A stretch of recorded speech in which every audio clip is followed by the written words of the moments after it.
pulaarɗi ko ɗum ko e ɗemgal cabarore ko almadda madu ko nadi woni on sa enen ko noon jomɓe kala pulaar noon mantiranno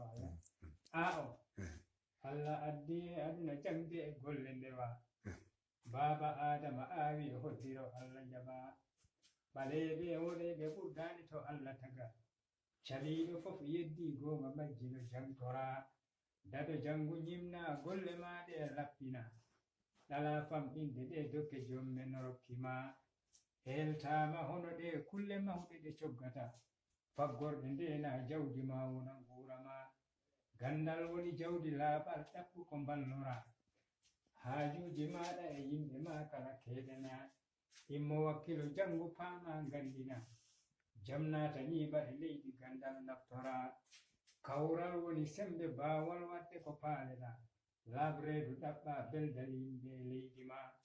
malaɗo malna yiita goonga feññina hollama nafoore gandal e wurde limtude gasnata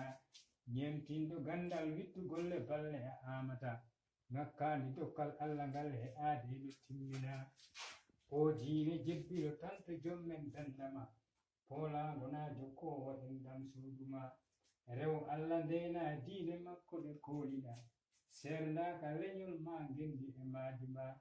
tinno wettu ko ɓenni binda hankima uddaka jangude ɗemɗe kala ngal kalata wat golle moƴƴe ɗe kooleɗa jamnoto ma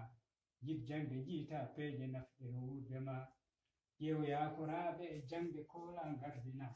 mbawade ɗaɓɓude jiita ɗemɗe no ñayira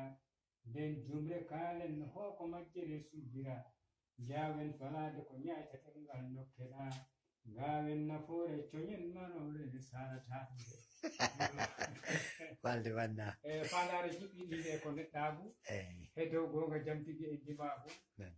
fulɓe fof tiidno liggore ɗemgal pulaaku ɓeɗe battane ɗe gona maɗede e mangu mi salmini ɓiɓɓe leñol ngol fof